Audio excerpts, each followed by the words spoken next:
Well, Trends forecaster Gerald Celente has been going through boxes of Kleenex tissues, crying his eyes out over the plight of IRS agents facing prison sentences.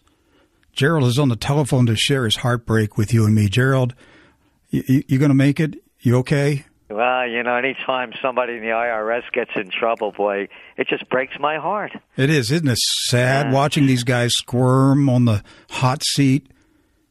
These people are disgusting. They even call themselves human beings. And we'll look at the lack of dignity and respect and courage that they don't have, and how transparent it all is. And, Rick, you'll remember when this IRS story broke. It was low-level employees, I tell you. Yeah, sure. Anybody that knows how the government works, low-level bureaucratic employees are just that, low-level people who will never be anything in their lives other than servants to their masters. And their masters are servants to other masters. I say this from experience. As a young man, after graduate school, I used to run political campaigns in Westchester County, the richest county in the United States, and was the assistant to the Secretary of the New York State Senate. I did such a great job that they wanted to promote me through the ranks. And it was the worst job I ever had in my life. All day long, all I would do is watch grown men grovel to suck their way up to the top. Grown men and women, I should add. So this is just typical of what the whole system is. Your first thought when you heard that Lois Lerner, the IRS official who was in charge of the tax-exempt division, when you heard that she was taking the fifth today, what was your first thought? I would exactly what I would expect, because what happens is, have you seen any heads roll in Washington on anything that they do? Whether it's look at the whole financial situation. We've been robbed in the broad daylight by the Wall Street mafia. You haven't seen one head roll. Look what happened with the Iraq War. Each day is part of a subscription to the TrendsJournal. We do Trends in the News. Well, I just did today's Trends in the News before I got on the air with you. And I was reading, another 40 people killed in Iraq. 300 this week. 300 in a week. Hey, the world is better off without Saddam Hussein. The guy that had weapons of mass destruction and ties to Al-Qaeda? Hey, who said that? Who are the people that, where's the proof? Why can't we find out who knew what when? That's old news. By the way, Barack Obama has weapons of mass destruction and ties to Al-Qaeda. Well, look what's going on. Oh, then I read again, 6 killed in Yemen with drone strikes. Suspected militants.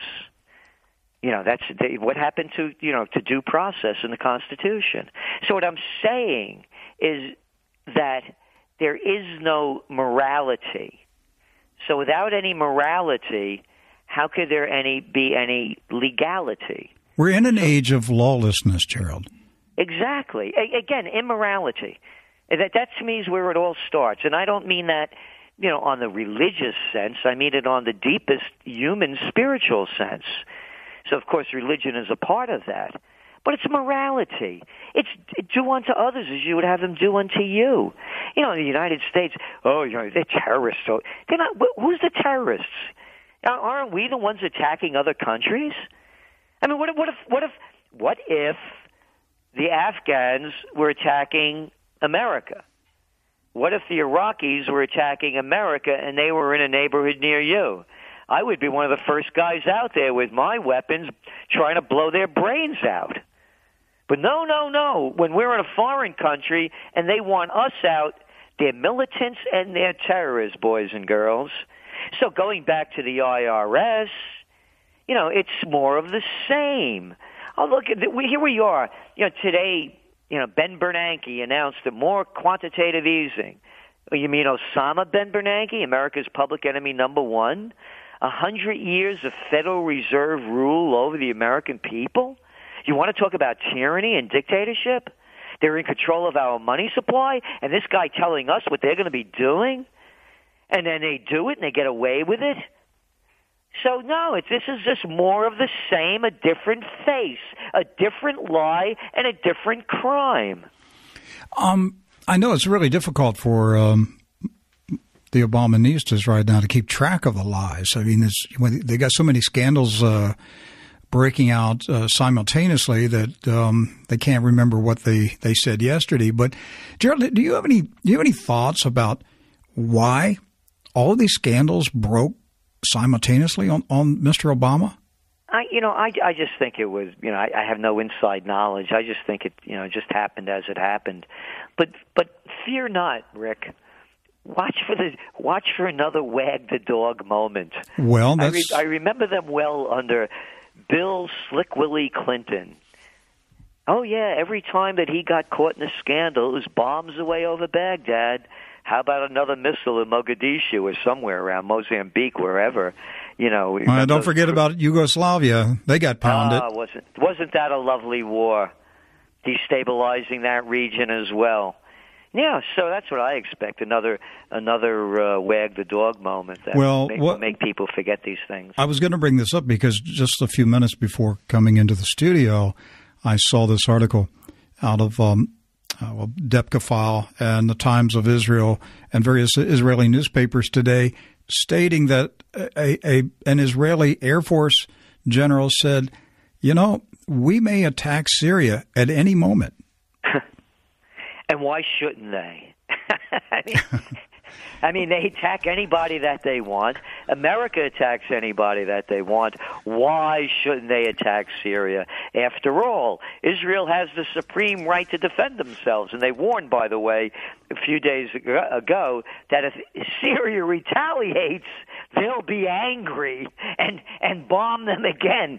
So not only will they attack Syria, Syria's not allowed to retaliate. Well, I just, when I read the headline a few minutes ago, my first thought was I just imagine Barack Obama calling Benjamin Netanyahu, and if their animosity is true between the two men, but I could just hear Barack Obama saying, "Benny, my friend, I've been thinking about this war thing. You're right. We really should bomb Syria. I think this is a great time to start the war. What do you think, Benny?" Because, what's Obama going to do right now? He's got alligators around him.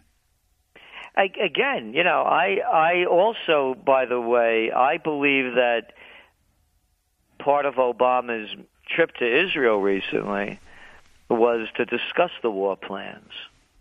And if you go back, by the way, to two things with Syria and Benghazi, you go back to our past Trends journals, particularly the autumn issue. We wrote about Benghazi in more detail of what was going on because that's what the journal does. It's truly a journal of the times. And from that, we write history before it happens. We detail this far greater than what's even being detailed now, of the lies that were being told, the timeline, and the details around it. The other one was Benghazi, with Benghazi, rather. The other issue with that one is that, when an ambassador, and he wasn't an ambassador, of course, a consulate, when he gets killed, it's a big deal. But, Rick, I read off the names of the dead men and women that are serving in Afghanistan maybe once a week. Nobody cares. But, hey, one of the Harvard, Princeton, Yale boys get wiped out. That's a big one.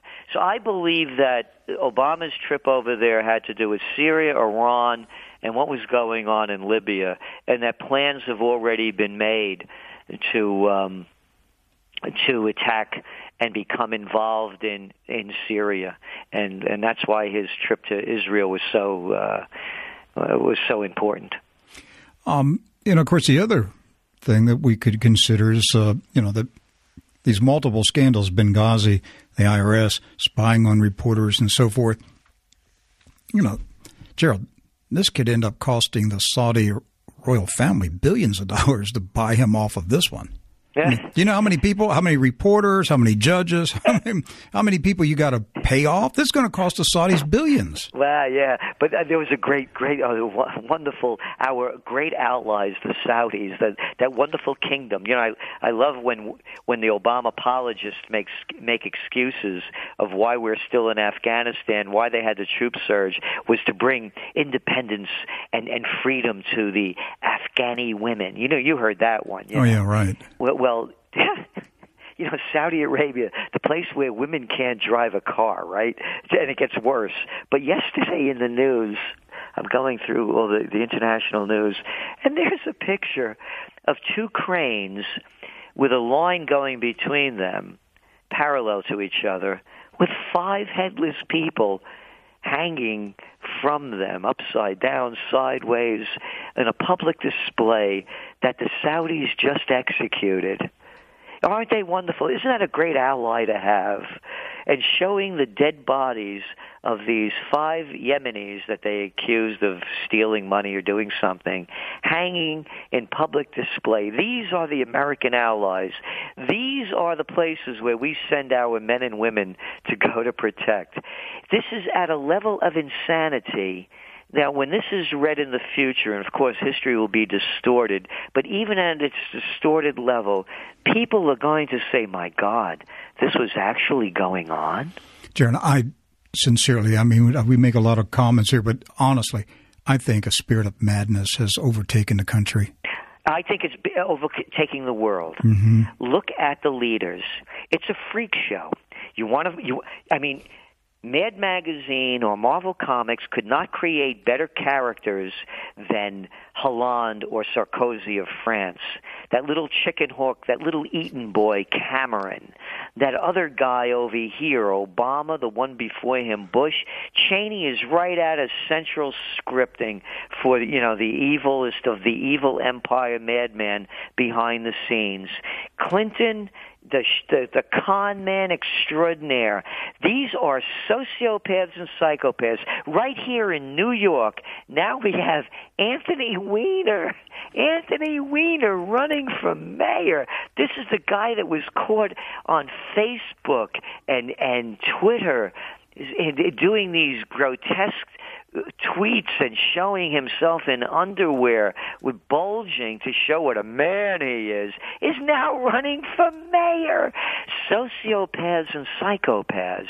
These are brain-damaged people, and they're ruining the world. A small group of people are destroying the planet. Oh, I forgot Berlusconi, Monti, and now Letta of Italy. And you go around Rajoy of Spain. Just look at the faces, the composure. Oh, Merkel, how could I forget her? It's a cavalcade of clowns, and they're destroying the planet. And speaking of Miss Merkel, she's in trouble right now because she has to explain these photographs that have appeared of her as a young woman in East Germany marching in military fatigues in communist parades. And it just turned out that she was the director of propaganda and agitation for this communist youth league. Brilliant. And now she's the chancellor of Germany. How's that stuff happen, Gerald? Well, it happens exactly the same in every country, but it's different. The people that you now have as presidents and senators and congressmen are the same people you hated in high school and college that wanted to be class president and head of the student council. They worked their way up the line. You remember them, Rick, the brown-nosers, the suck-ups, the insincere, the overly ambitious, the glad-handers. You know, they're the same people, and all they do is follow their career path. Again, these are sociopaths. They have no remorse about who they are or what they do. They're never sorry for the things that they do.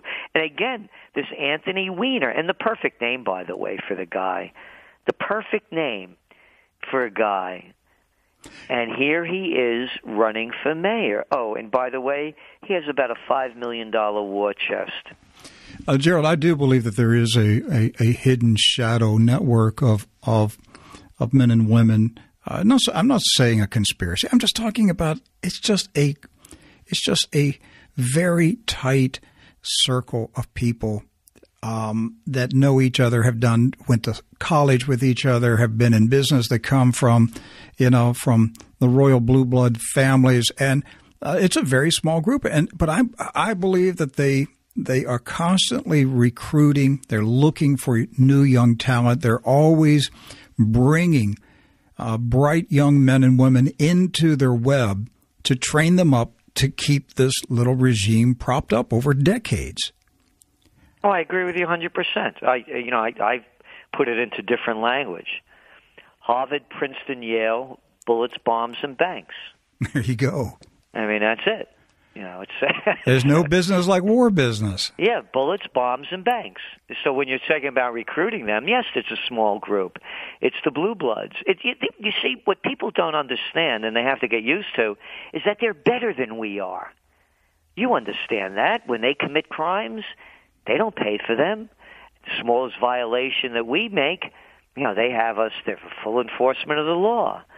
So it is. That's all it is. It's a takeover. And they've taken over. The country is lost. I've come up with a new name for America. I call it Slavelandia. Slavelandia. Yeah, you get look all of these college commencement, addresses that they're bragging about. What are these kids going to get when they get out of college? What are they going to do with their university degrees and worthlessness? That they're in debt for $40, $50, $60, $100,000. What are they going to get a job at? Well, they can't open a hardware store anymore if they wanted to be an entrepreneur because, hey, Home Depot and Lowe's have all the action. Can't open up a clothing store or a haberdasher. Macy's, Targets, they have all the action. You can't open up a pharmacist. You can't a local pharmacy anymore. You can get a job for a CVS or Rite Aid or Walgreens. You can't no family farms anymore. No, but maybe you could work in a slaughterhouse for Tyson or ConAgra, do something for them. It's Slavelandia, and it's a takeover. And a takeover, there are two things that I always say, and you tell them, and people's eyes roll, and the next question they'll say is, what do you think the Yankees have a shot at it this year? One is that Eisenhower, Supreme Commander of the Allied Forces, 5-star general, 2-term Republican president, warns the American people as he's leaving office that the military-industrial complex is robbing us of the genius of our scientists, the sweat of our laborers, and the future of our children. It happened. The other one is Jesus Christ. People say to me, Mr. Celente, you sound angry. And I say, listen, if I sound angry, remember, Jesus Christ, the Prince of Peace, became violent. He picked up a whip to drive the money changers out of the temple. And on that money changer note, here's a quote. History records that the money changers have used every form of abuse, intrigue, deceit, and violent means possible to maintain their control over governments by controlling money and its issuance. James Madison. From Jesus to James to now, nothing has changed. You put the facts in front of the people, and they don't want to hear it, they don't want to believe it, and they're doing nothing to change it. The majority. We need a small, dedicated minority of people that want to bring morality back to America to change it.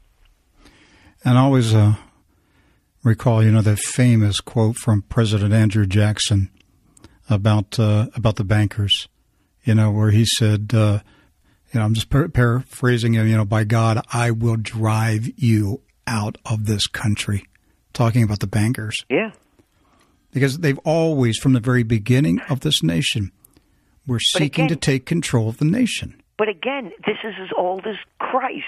That's right. That's the point. That's right. These are the same people. They just gave them different names. They went from money changers to